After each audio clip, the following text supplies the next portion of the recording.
Dalam nama Bapa dan Putra dan Roh Kudus. Amin. Ya Bapa, Tuhan langit dan bumi, kerajaan-Mu Kau wahyukan kepada orang kecil dan rendah hati. Berilah kami hati yang terbuka bagi kehadiran dan kekayaan-Mu yang terpantul dalam kitab suci dan dalam alam semesta, serta dalam hidup kami. Inilah permohonan kami demi Kristus Tuhan dan pengantara kami. Amin.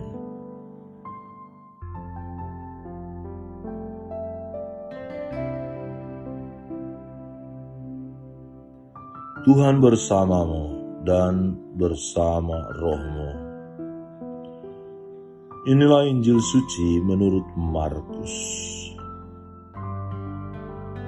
Kata Yohanes kepada Yesus, "Guru, kami lihat seorang yang bukan pengikut kita mengusir setan demi nama-Mu, lalu kami cegah orang itu karena ia bukan pengikut kita."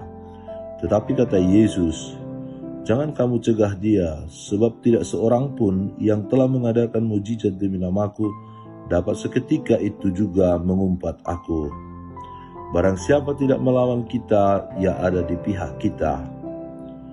Aku berkata kepadamu, sesungguhnya barang siapa memberi kamu minum secangkir air oleh karena kamu adalah pengikut Kristus, ia tidak akan kehilangan upahnya. Barang siapa menyesatkan salah satu dari anak-anak kecil yang percaya ini, lebih baik baginya jika sebuah batu kilangan diikat pada lehernya, lalu ia dibuang ke dalam laut. Dan jika tanganmu menyesatkan engkau, penggallah. Karena lebih baik engkau masuk ke dalam hidup dengan tangan kudung, daripada dengan utuh kedua tanganmu dibuang ke dalam neraka, ke dalam api yang tak terpadamkan. Dan jika kakimu menyesatkan engkau, penggallah, karena lebih baik engkau masuk ke dalam hidup dengan timpang, daripada dengan utuh kedua kakimu dicampakkan ke dalam neraka. Dan jika matamu menyesatkan engkau, cungkillah, karena lebih baik engkau masuk ke dalam kerajaan Allah dengan bermata satu daripada dengan bermata dua dicampakkan ke dalam neraka, di mana ulat-ulat bangkai tidak mati dan api tidak padam." Demikianlah sabda Tuhan. Terpujilah Kristus. Saudara dan saudari terkasih, bacaan pertama hari Minggu ini mengisahkan bahwa Tuhan mencurahkan roh-Nya tidak hanya kepada tua-tua Israel, tetapi kepada siapa saja yang dikehendakinya. Eldad dan Meldad adalah kekecualian dari tua-tua Israel. Mereka dicurahi roh untuk bernubuat atau menyampaikan pesan-pesan Allah. Melihat peristiwa itu, Yosua bin Nun meminta Musa untuk mencegah mereka bernubuat. Namun Musa justru mengharapkan semua orang diberi roh untuk bernubuat. Hal itu sejalan dengan apa yang dinubuatkan oleh Nabi Yoel bahwa Allah akan mencurahkan roh-Nya, Roh Kudus, kepada semua orang tanpa pengecualian. Kelak, nubuat ini tergenapi dalam peristiwa Pentakosta dalam Kisah Para Rasul. Jadi kita diharapkan memiliki pengharapan dan pola pikir yang sama seperti Musa. Kiranya semua orang diberi Roh Kudus agar dapat mewartakan sabda Allah dan memperoleh keselamatan. Jika selama ini kita memiliki pola pikir dan pola tindak seperti Yosua, bahwa Roh Kudus hanya untuk kita, maka saatnya kita bertobat, berubah, bahwa Allah dapat memberikan roh-Nya kepada siapapun yang Ia mau. Tuhan mencintai semua orang. Bacaan kedua berisi kritik yang sangat pedas dan secara khusus dialamatkan kepada orang kaya yang tidak bijak. Seharusnya mereka menangis dan meratap atas kesengsaraan yang akan menimpa mereka. Disinyalir orang kaya, harta benda, dan mempekerjakan orang lain bertindak tidak adil terhadap karyawannya. Mereka menahan upah buruh atau para pekerja atau karyawan.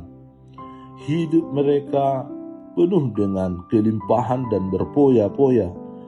memuaskan hati dengan menghukum dan bahkan membunuh orang benar yang tidak berdaya.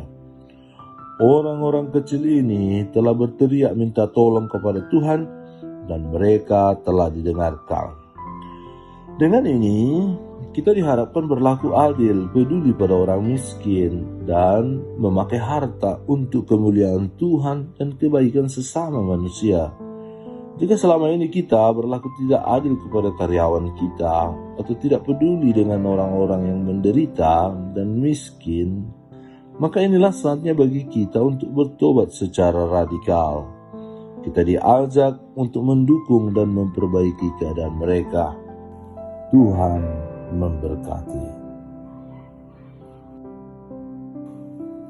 Allah Bapa yang Maha Baik, Engkaulah pencipta segala sesuatu. Mampukanlah kami untuk selalu bersyukur atas segala karya-Mu dalam hidup kami, dan bimbinglah kami untuk menggunakan waktu serta semua anugerah-Mu dengan sebaik-baiknya. Dengan pengantaraan Yesus Kristus Putra-Mu Tuhan kami, yang bersama dengan Dikau dalam persekutuan Roh Kudus, Allah kini dan sepanjang segala masa.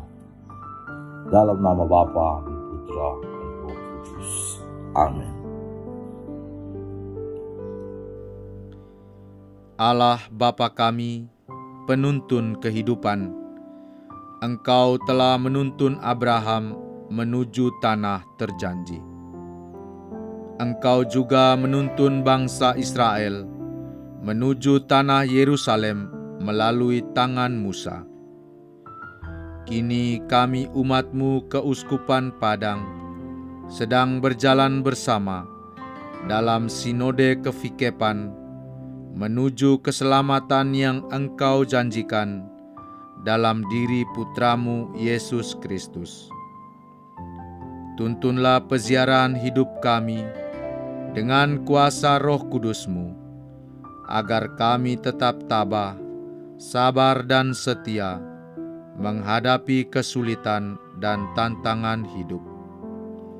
Bimbinglah kami supaya mampu berjalan bersama, saling meneguhkan dalam iman, harapan, dan kasih. Bunda Maria, doakanlah kami putra-putrimu sepanjang sinode kefikepan ini berlangsung. Ya Bapa, Engkau kami sembah dan muliakan, kini dan sepanjang masa. Amin.